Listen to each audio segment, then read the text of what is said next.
दोस्तों, मैं आपका होस्ट, आपका दोस्त साहिब खान। आज हम मौजूद हैं विश्वास त्यागी जी, जो महलवाला से हैं और इनका निवास स्थान मेरठ में जागृति विहार में है। और इनको नियुक्त किया गया है कांग्रेस के 6 जिलों के संयोजक के रूप में। और इसके बाद मैं आपको सीधा जोड़ लेके चलता हूँ, जो हमारे कैंडिडेट हैं एडवोकेट विक्रांत त्यागी, कांग्रेस एमएलसी स्नातक से। तो विक्रांत जी, मुझे ये बताएं कि आपका जो आपकी जो स्ट्रेटेजी चल रही है चुनाव को लेके, वो आप किस स्ट्रेटेजी पे काम कर रहे हैं और आपके इसमें कौन कौन से जिले आते हैं? सबसे पहले आपके सभी चैनल और दर्शकों को धन्यवाद। और सबसे हमारा बेसिक जो आधार है वो है पेंशनर्स का मुद्दा, वित्तविहीन शिक्षकों का मुद्दा और पुरानी पेंशन बहाली का मुद्दा। और सबसे प्रमुख रहेगा इसमें हाईकोर्ट बेंच की पश्चिमी उत्तर प्रदेश में स्थापना के लिए। साथ ही इसमें छात्रों के लिए जो लोग छात्र नौजवान सड़क पर है, वो सड़क पर इसलिए आया कि वो 6 साल से 5 साल से मेहनत कर रहा है, और मेहनत करने के बाद वो जब एग्जाम देने जाता है, परीक्षा देने जाता है, परीक्षा देने जाता है, उससे पता चलता है कि वहां पे पेपर या तो आउट हो गया है या फिर पेपर पोस्टपोन हो गया किन्हीं अन्य कारणों से। मैं सरकार से पूछना चाहता हूं कि आज तक विधान परिषद में, विधानसभा में क्या किसी छात्र के लिए, उसकी शिक्षा से संबंधित, उसके भविष्य के लिए किसी विधायक ने या लोकसभा सांसद, संसद भवन में किसी ने प्रश्न पूछे हैं? किसी ने ये पूछा है कि भविष्य जो हमारा छात्रों का अंधकार की तरफ जा रहा है, उसके लिए जिम्मेदार आखिर कौन है? कोई प्रश्न नहीं पूछा गया है, न ही पुराने विधान परिषद सदस्यों द्वारा, न ही आपके विधायकों द्वारा और न ही सांसदों द्वारा। अच्छा, चलिए, ये तो आपने मेरी बात का जो मेरा सवाल था उसका एक संपूर्ण जवाब दिया है।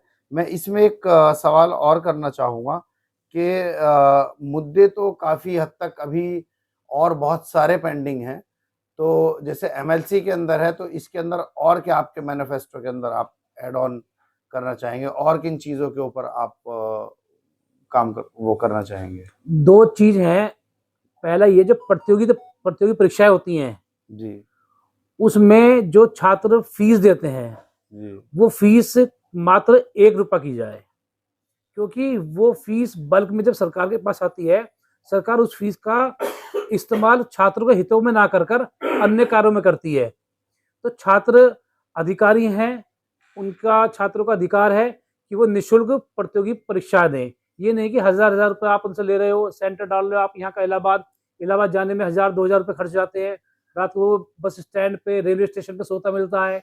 ये छात्र है हमारा, इनकी फीस की जाए 1 रुपये। पहले ही ऑलरेडी जो एक स्पोर्ट्स पर्सन है, जो एक छात्र भी है और स्पोर्ट्स पर्सन भी है, वो इतनी मेहनत करता है और उसके वो जिस भी प्रतियोगिता के लिए जा रहा है उसके लिए कड़ी मेहनत भी करता है और उसमें भी पैसा खर्च होता है। और सभी एक जैसे नहीं हैं, कुछ ऐसे हैं जिनके पास में जो सिर्फ ब्रेड एंड बटर के ऊपर ही चल रहे हैं, जिनके माता पिता किसान हैं और इतनी उनके पास पूंजी नहीं है। तो ये मुद्दा बहुत आपका जो है बहुत अच्छा मुद्दा है, बहुत जानदार मुद्दा है और बड़ा अच्छा लगा आपके इस वाले मुद्दे को सुन के। बाकी तो मैनिफेस्टोज में तो बहुत सारी चीज़ें होती हैं, लेकिन ये एक ऐसी चीज़ है और इसी के लिए मैं कहूँगा कि सभी जो वोटर्स हैं, जो सनातन वोटर्स हैं, जो एमएलसी के वोट्स डालने के का अधिकार रखते हैं, कि वो सोच समझ के दें। अच्छा, दूसरी चीज़ ये है कि मुझे ये और बताएं कि आपके ओपोनेंट अभी कौन है यहाँ? अपोनेंट में अभी कोई किसी पार्टी से या कोई निर्दलीय प्रत्याशी नहीं आया है, अभी तक कोई नाम नहीं है। अभी तक कोई नाम नहीं है इसके अंदर? कोई नाम नहीं है। तो आपका जैसे ये है, ये आपके 9 जिलों में आ रहा है, जिसमें आपका कवर हो रहा है इसमें 2 मंडल हैं, सहारनपुर मंडल और मेरठ मंडल। सहारनपुर मंडल में शामली, मुजफ्फरनगर और सहारनपुर हैं।